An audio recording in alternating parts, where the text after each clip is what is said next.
डेरा सच्चा सौदा प्रमुख बाबा राम रहीम सिंह इंसा की एक बार फिर से मुश्किलें बढ़ती हुई नजर आ रही हैं। इस बार एक युवक ने उन्हें नपुंसक बनाने का आरोप लगाया है। Punjab and Haryana high court ने सीबीआई को यह निर्देश दिए हैं कि बाबा राम रहीम पर यह मामला चलाया जाए। डेरा सच्चा सौदा सिरसा के प्रमुख संत गुरमीत राम रहीम एक नई कानूनी मुश्किल में फंस गए हैं। अब तक हत्या और बलात्कार जैसे मामलों का सामना कर रहे संत राम रहीम पर अब एक अनुयायी की शिकायत के आधार पर जबरी नपुंसक बनाने का मामला दर्ज किया गया है। Punjab and Haryana high court के निर्देशों के बाद सीबीआई ने बाबा के खिलाफ केस दर्ज किया है। बाबा के खिलाफ हंसराज चौहान नाम के एक युवक ने आरोप लगाया था कि उसने अपने डेरे के अंदर डॉक्टरों की मदद से 400 से ज्यादा नौजवानों को नपुंसक बनाया है। एफआईआर से पहले बाबा के खिलाफ 7 अन्य लोगों ने भी बयान दर्ज कराए हैं। संत गुरमीत राम रहीम सिंह इंसा इससे पहले भी विवादों में रहे हैं, लेकिन इस नए विवाद में क्या उनकी मुश्किलें बढ़ेंगी, ये देखना दिलचस्प होगा। और दूसरा सवाल ये कि क्या बाबा की ताकत को देखते हुए क्या सीबीआई निष्पक्ष जांच कर पाएगी, इस पर भी कई सवाल बनते हैं। लेकिन देखना यह होगा कि बाबा राम रहीम पर जो नया आरोप लगा है उन आरोपों में कितना दम है। जम्मू कश्मीर में सरकार बनाने और गठबंधन को लेकर बना गतिरोध खत्म होने का नाम नहीं ले रहा है। बीजेपी कोर ग्रुप की नई दिल्ली में हुई मीटिंग में भी सरकार बनाने और गठबंधन को लेकर कोई घोषणा नहीं की गई। हालांकि बीजेपी नेताओं ने ये माना कि पीडीपी के साथ उनकी बात आगे बढ़ रही है। जम्मू कश्मीर में सरकार बनाने की कवायद में जुटी भारतीय जनता पार्टी ने अपनी कवायद तेज कर दी है। सरकार को लेकर राजनीति की रूपरेखा तय करने के लिए बीजेपी ने आज दिल्ली में बैठक करते हुए गठबंधन पर गहन मंत्रणा की। हालांकि इस बैठक में कुछ खास नतीजा निकलकर सामने नहीं आ सका। बीजेपी नेताओं ने एक बार फिर साफ किया है कि वो जल्दबाजी में कुछ भी नहीं करना चाहती। बीजेपी ने संकेत दिए हैं कि गठबंधन को लेकर पीडीपी के साथ बातचीत आगे बढ़ रही है, लेकिन सरकार बनाने का स्वरूप कैसा होगा, इस पर अभी भी पर्दा बरकरार है। जम्मू कश्मीर में विधानसभा चुनावों के नतीजे 23 दिसंबर को आए थे, लेकिन अभी तक सरकार बनाने और गठबंधन के मसले पर पसरी सियासी धुंध साफ होने का नाम नहीं ले रही है। कैमरामैन कन्हैया कुमार के साथ मैं नरेश शर्मा, दिल्ली। शनिवार को कोलकाता एयरपोर्ट पर आए धमकी भरे फोन के बाद लगातार सुरक्षा एजेंसियां अब अलर्ट होती नजर आती हैं, जबकि ताज़ा जानकारी तक जिस व्यक्ति ने कोलकाता में एयरपोर्ट को उड़ाने की धमकी दी थी उस व्यक्ति को अभी तक गिरफ्तार किया जा चुका है। कोलकाता स्थित एयर इंडिया के कार्यालय में शनिवार की शाम उस वक्त अफरा तफरी मच गई थी जब फोन पर अज्ञात व्यक्ति ने एयर इंडिया के विमान को हाईजैक करने व इसे बम से उड़ाने की धमकी दी थी। आए धमकी भरे फोन कॉल ने सुरक्षा एजेंसियों की नींद उड़ा दी। एयर इंडिया के विमान हाईजैक करने की धमकी के बाद सुरक्षा एजेंसियों को अलर्ट कर दिया गया है। प्राथमिकी जांच में पता चला कि ये फोन बांग्लादेश से आया था। वर्धमान धमाके में बांग्लादेशी आतंकियों की लगातार गिरफ्तारी के चलते सुरक्षा एजेंसियां इस धमकी को काफी गंभीरता से ले रही हैं।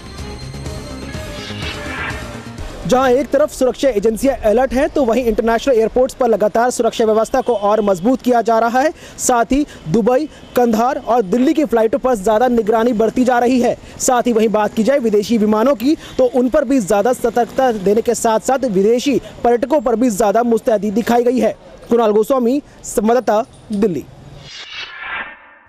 2 दिनों तक सीमाएं शांत रही, लेकिन आज एक मरतबा फिर पाकिस्तान ने सीज फायर का उल्लंघन किया और पाकिस्तान ने फिर उन दोनों जिलों में जो इंटरनेशनल बॉर्डर पे वहां सीज फायर का उल्लंघन किया और अग्रिम चौकियों को निशाना बनाया है।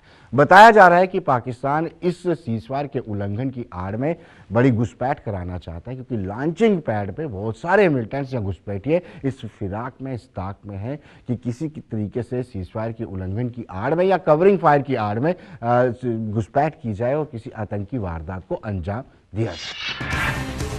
पाकिस्तान अपनी नापाक हरकतों से बाज नहीं आ रहा है। लगभग एक दिन शांत रहने के बाद आज दोपहर बाद पाकिस्तानी सेना ने एक बार फिर जम्मू संभाग के हीरानगर सेक्टर में जगबंदी का उल्लंघन कर भारतीय चौकियों को निशाना बनाया। इस गोलीबारी में बीएसएफ का एक जवान शहीद हो गया। भारतीय जवानों ने भी जवाबी फायरिंग की है। इससे पहले सीज फायर का उल्लंघन करते हुए पाकिस्तान ने सांभा और कठुआ सेक्टर में एक बार फिर गोलीबारी की। पाकिस्तान की ओर से लगातार किए जा रहे सीज फायर उल्लंघन से जम्मू कश्मीर के सीमाई इलाकों में दहशत का माहौल है।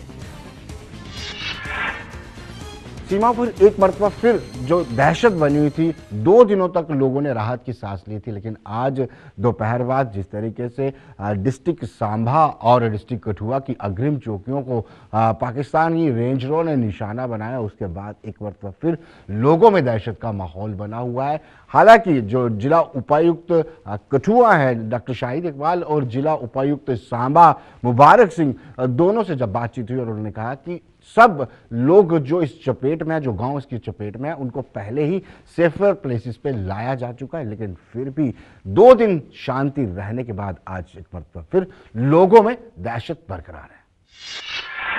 बहुजन समाज पार्टी का ग्राफ लगातार गिर रहा है। पार्टी सुप्रीमो मायावती जहां उत्तर प्रदेश की सत्ता में आने का दावा कर रही हैं, वहीं पार्टी के खास नेताओं को बाहर का रास्ता भी दिखा रही हैं। दारा सिंह और अखिलेश दास के बाद अब गाज गिरी है बसपा के संस्थापक सदस्य जुगुल किशोर पर। बसपा सुप्रीमो मायावती के करीबी रहे जुगल किशोर का बगावत का रुख तेज होता जा रहा है। पार्टी कभी भी उन्हें बाहर का रास्ता दिखा सकती है।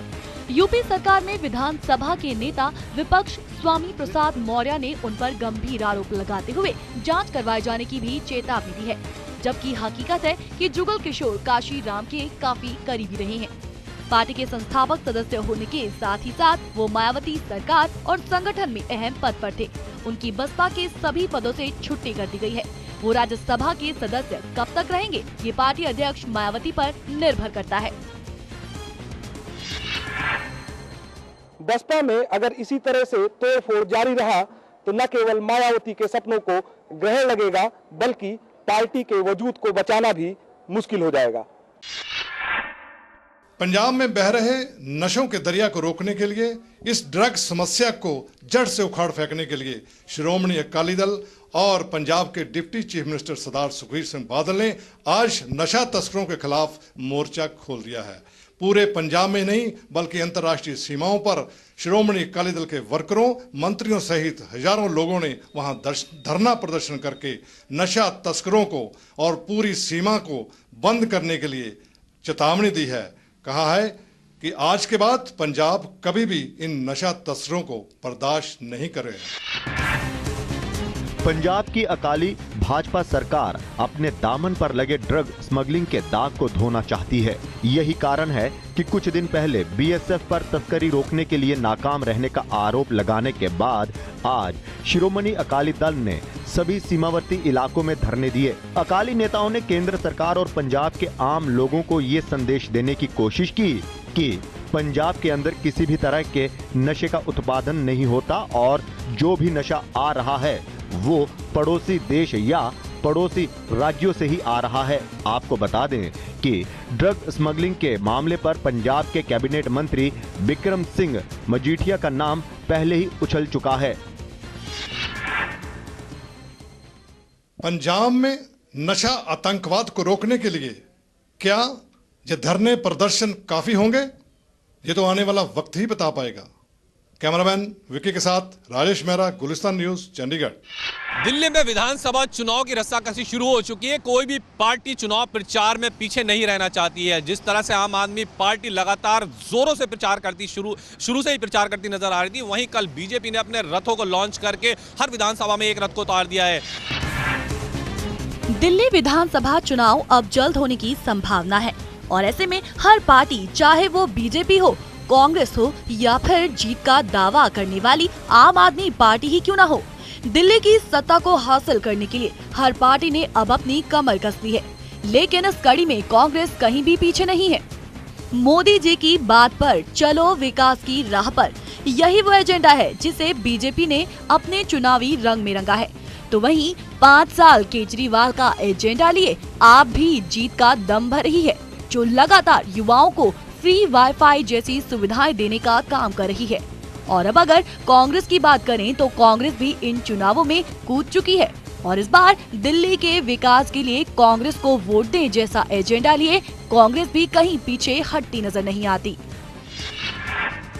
तो इस तरह से लगातार तीनों पार्टियां कहीं ना कहीं चुनाव प्रचार में कूद चुकी हैं और कोई भी पार्टी दिल्ली की गद्दी को किसी भी तरह से हथियाने की कोशिश कर रही है। कैमरामैन कुलदीप के साथ ताबिश कमाल, गुलिस्तान न्यूज़, दिल्ली।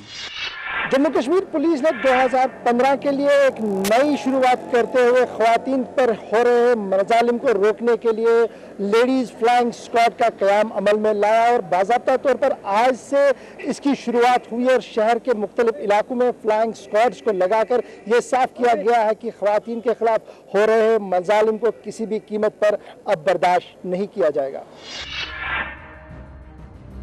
साल 2015 के आगाज के साथ ही जम्मू कश्मीर में एक नई मुहिम चलाई गई है। लेडीज फ्लाइंग स्क्वाड को अमल में लाया गया है। गौर हो कि श्रीनगर के संवेदनशील स्थानों में इस तरह की मुहिम छेड़ी गई है, जहां आमतौर पर महिलाओं पर हो रहे क्राइम देखने को मिलते हैं।